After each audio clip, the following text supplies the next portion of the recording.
আসসালামু আলাইকুম। সিজোফ্রেনিয়া মোকাবেলার 6টি গুরুত্বপূর্ণ টেকনিকের কথা বলবো। এবার সাথে সাথে এর লক্ষণ এবং সর্বশেষে একটা বাস্তব উদাহরণ দেব কিভাবে সেলফ হেল্প টেকনিকের মাধ্যমে একজন তার সিজোফ্রেনিয়াকে মোকাবেলা করেছে। অবশ্যই প্রথম থেকে শেষ পর্যন্ত দেখবেন।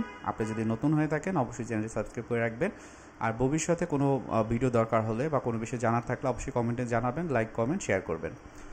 সো সিজোফ্রেনিয়া একটা মানসিক রোগ। এই মানসিক রোগের বিভিন্ন ধরন রয়েছে, বিভিন্ন রোগের টাইপ রয়েছে।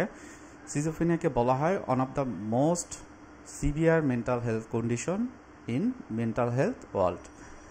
অর্থাৎ মানসিক স্বাস্থ্যে যে ধরনের চিকিৎসকরা কাজ করে সবাই সিজোফ্রেনিয়ার যে চিকিৎসা সেই বিষয়টি নিয়ে কিন্তু একেবারে কাজ করতে পারে না। প্রাথমিকভাবে এমন হতে পারে যে আপনি একজন কাউন্সিলিং বা ক্লিনিক্যাল সাইকোলজিস্টের কাছে গেলে হয়তো বা সিজোফ্রেনিয়ার যে পেশেন্ট তার কাজ করবে না, আপনাকে যেতে হবে একজন সাইকিয়াট্রিস্টের কাছে। একটা সময় পর আপনার এই যে কাউন্সিলিং বা ক্লিনিক্যাল সাইকোলজিস্টের কাছে গিয়ে প্রতিনিয়ত ক্লিনিক্যাল বা কাউন্সিলিং সাইকোলজি যারা আছেন, যারা প্রফেশনালি কাজ করে, তাদের কাছ থেকে আপনার সাইকোথেরাপি বা কাউন্সিলিং নিতে হবে। এখন সিজোফ্রেনিয়া সিভিয়ার কেস বলা হয়। আপনি যদি খুব আর্লি স্টেজে এটাকে ধরতে পারেন, লক্ষণগুলো বুঝতে পারেন, তাহলে যেটা হবে যে এখান থেকে রিকভার হওয়ার সম্ভাবনা অতি দ্রুত হবে। সো পেশাদার সাহায্য কিন্তু দরকার হতে পারে, সেটা তো আমি বলেই নিলাম। এখন আসেন যে লক্ষণগুলো আইডেন্টিফাই করা খুবই গুরুত্বপূর্ণ। লক্ষণগুলো যদি আপনি আইডেন্টিফাই করতে না পারেন, আপনার হয়তো সিজোফ্রেনিয়া হয়নি, অন্য কোনো ওসিডি বা ডিপ্রেশন, অ্যাংজাইটি বা প্যানিক অ্যাটাকের মতো ঘটনা হয়েছে। সো আপনাকে লক্ষণগুলো জানতে হবে। আমি যদি লক্ষণগুলোর কথা বলি, প্রথমেই আসে যেটা ডিলিউশন। ডিলিউশনের বাংলা অর্থ হলো অযৌক্তিক অথবা ভিত্তিহীন বিশ্বাসবোধ নিজের ভিতরে। আবার এরপর যেটা আসে হ্যালুসিনেশন, অর্থাৎ যা দেখা, শোনা, অনুভব করা হয় ওই ব্যক্তির ক্ষেত্রে সেটা বাস্তবে কোনো প্রমাণ নাই, কখনোই হয় না। এরপর ডিসঅর্গানাইজড যে থট বা অযৌক্তিক চিন্তা, তা চিন্তা ভাবনার ভিতরেই কোনো ধারাবাহিকতা নেই, অবাস্তব চিন্তা সে করে। এরপর যেটা হয় সামাজিক বিচ্ছিন্নতা, সমাজের মানুষের সাথে মিশতে গেলে সমস্যা হয়, অন্যদের সঙ্গে মিশতে পারে না। এরপর সবথেকে গুরুত্বপূর্ণ যেটা হয় যে অনুপ্রেরণার অভাব, তার ভিতরে কোনো একটা লক্ষ্য থাকা, উদ্দেশ্য থাকা, সেটা হয় না এবং সে আস্তে আস্তে নিজেকে গুটিয়ে ফেলে। ওকে, তাহলে লক্ষণগুলো জানলেন। যদি এগুলো আপনার ভিতরে থাকে তাহলে অবশ্যই নিজেকে চেক করবেন। আর এরপরে আপনি সেলফ হেল্প টেকনিক হিসেবে কিছু টেকনিক আপনি নিজে নিজে চেষ্টা করতে পারেন।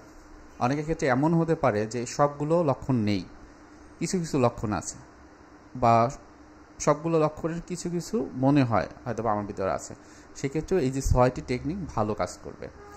প্রথমেই হলো 1 নম্বরে নিয়মিত রুটিন করে চলা।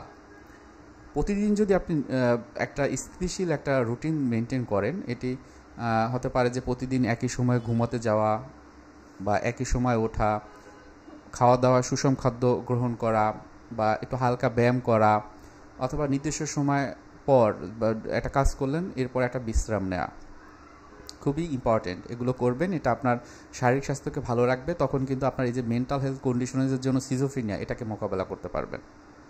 তারপর 2 নাম্বার যেটা আসে স্ট্রেস ম্যানেজমেন্ট। সেটি কি? স্ট্রেস কম বেশি সবার ভিতরেই থাকে। আপনার যদি সিজোফ্রেনিয়ার মতো এই ধরনের মানসিক রোগটা গ্রো করার প্রচেষ্টা হয় বা থাকে, সেই পর্যায়ে কিন্তু আপনার স্ট্রেসটা থাকবে। তো সেক্ষেত্রে স্ট্রেসের যে স্ট্রেসের কারণে যদি সিজোফ্রেনিয়া হয়, সেক্ষেত্রে অবশ্যই আপনি কিন্তু যে এর সিমটমগুলো বুঝতে পারবেন এবং বোঝার সাথে সাথেই আপনি এই ব্যায়ামগুলো করবেন। প্রথমটা হলো শ্বাস প্রশ্বাসের ব্যায়াম, এবং সেটি কিভাবে করতে হয় আমার ভিডিওতে দেওয়া আছে, অবশ্যই দেখে নেবেন। মেডিটেশন বা মাইন্ডফুলনেস প্র্যাকটিস, মেডিটেশনের বিভিন্ন ধরনের আছে আমার এই চ্যানেলে, সেটিও দেখতে পারেন। তারপর রিল্যাক্সেশন টেকনিক যে হতে পারে, হয়তো আপনি ধ্যান করতে পারেন বা ইয়োগা আছে, আপনি বাসাতে বসেই করতে পারেন, যেটাকে যোগ ব্যায়াম বলে, এটি করতে পারেন। তারপর 3 নাম্বার যেটা হয় যে পারিবারিক এবং সামাজিক যে সমর্থন। দেখা যায় সিজোফ্রেনিয়া রোগীদের ক্ষেত্রে পরিবার অনেক সময় সমর্থন করে না, বা বন্ধুবান্ধবের যে গুরুত্বপূর্ণ ভূমিকা সেটা কিন্তু থাকে না। সো সেক্ষেত্রে আপনি কী করবেন, পরিবারের সাথে বা বন্ধুবান্ধবের সাথে খোলামেলা আলোচনা করবেন যে আমার এই ধরনের সমস্যার ভিতর দিয়ে আমি যাচ্ছি, আমার প্রবলেম হচ্ছে। আপনার যদি কোনো সাপোর্ট গ্রুপ থাকে সেখানে আপনি যোগ দিন। আপনি যদি এনআইএমএস এর কথা বলেন, national institute of mental health hospital, যেটা হলো শ্যামলীতে অবস্থিত, সেখানে কিন্তু তারা এরকম আলাদা করে দিন নির্ধারণ করে দিয়েছে। সেখানে যারা সিজোফ্রেনিয়া রোগী আছে তাদেরকে একদিনই তাদের গ্রুপ থেরাপি দেওয়া হয়,